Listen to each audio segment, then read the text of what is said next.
Some statistics and myths according to Polaris. Polaris is a non-government, non-profit organization that works to combat modern-day slavery and human trafficking. In 2018, Polaris worked 10,949 cases of human trafficking, involving 23,078 survivors, 5,985 traffickers, and 1,905 trafficking businesses. Some common myths. It is always or usually a violent crime. Traffickers target victims they do not know. All trafficking includes sex. Only undocumented foreigners are trafficked in the U.S. Only females can be survivors or victims of human trafficking. Human trafficking only happens in illegal or underground industries.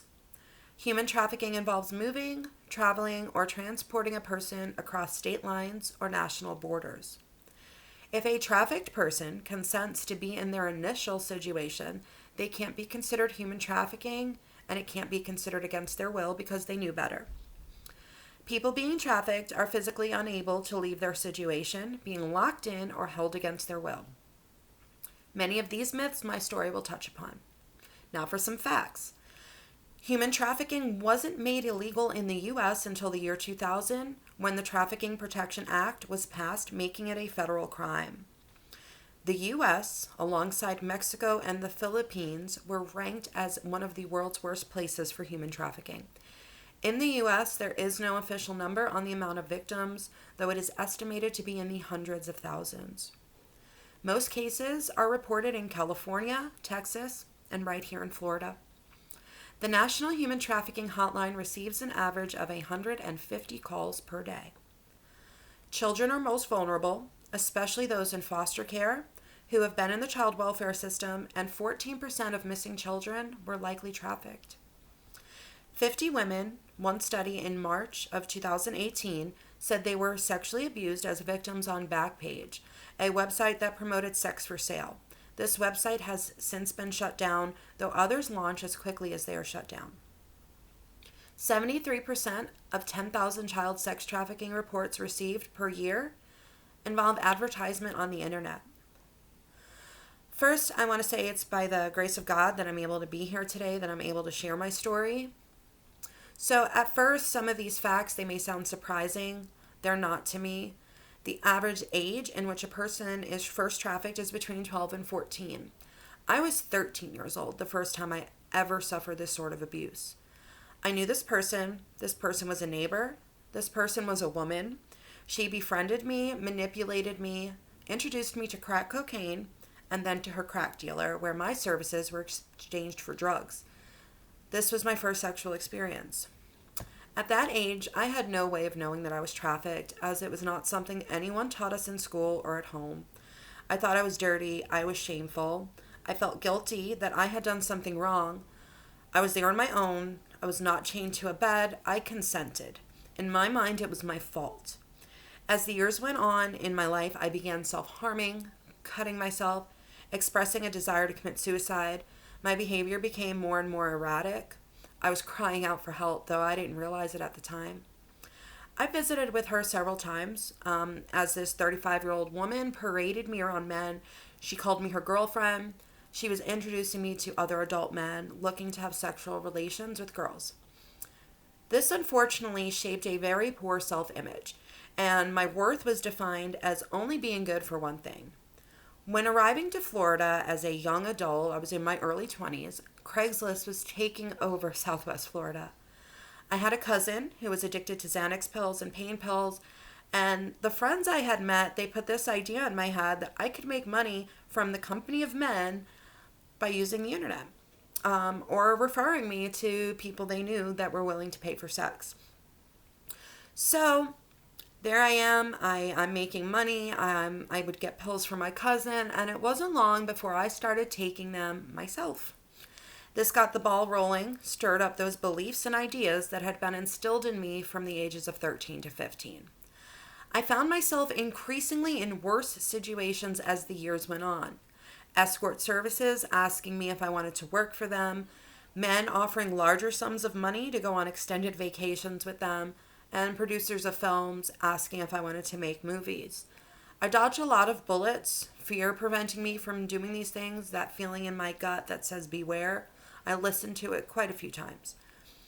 I met a man. I had children. We got married. I told him about my past, which I no longer lived that lifestyle. He used that against me. I was sexually abused by him and others he invited into our bedroom.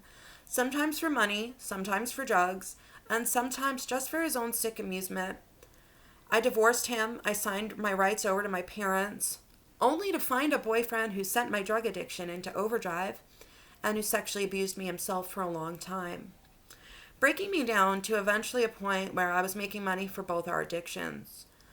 Over the last few years, I had encounters in which the situations I would find myself in would become very dangerous. I was a vulnerable individual, addicted to drugs, usually homeless, little to no support.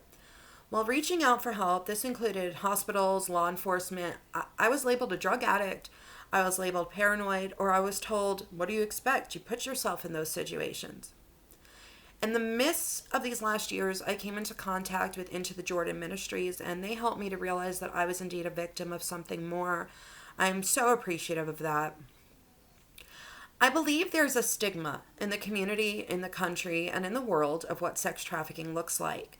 People think of the movie Taken, and while unfortunately that is a realistic situation, the more common forms of trafficking, they don't go down like that. I was trafficked by friends, the father of my children, boyfriends.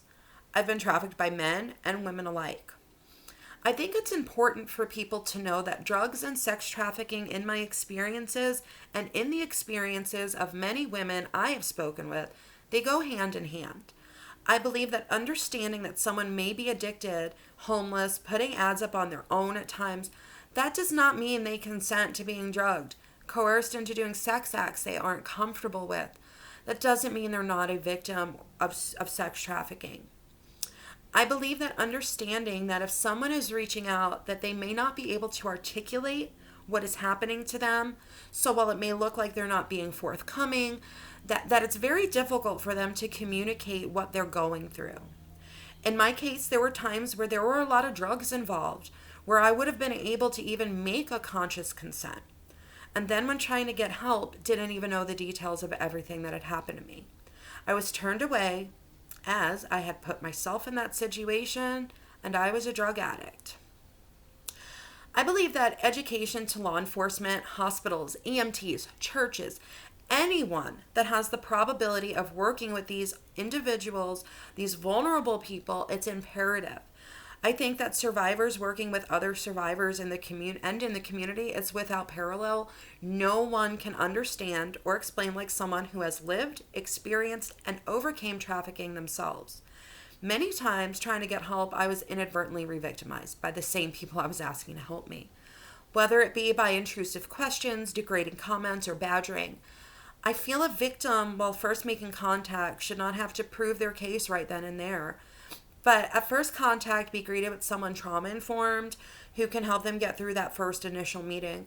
I do believe that change is possible and that reform in the community and how we treat a victim coming forward would drastically change not just the numbers of cases being reported, but also the willingness to work with organizations to get services they need, as well as compliancy with dealing with law enforcement, ultimately leading to more arrests. I personally know so many women who still to this day are being trafficked. They don't even realize it. I know I'm living proof that any victim can become a survivor and ultimately a warrior in this battle. It wasn't so long ago I was labeled as a junkie, a hooker, a deadbeat mother, you name it. I was labeled it. And had I allowed that to define me, I would have never made it out. Community support and education is key. And had I not had the support of organizations like Into the Jordan Ministries, Catholic Charities, the Abused Women's Shelter of Naples, I couldn't say for sure I'd be standing here today. It's so important to have organizations like that that are able to help women like me. It's to them and to God's protection I owe my life. How many more women are begging for these same opportunities?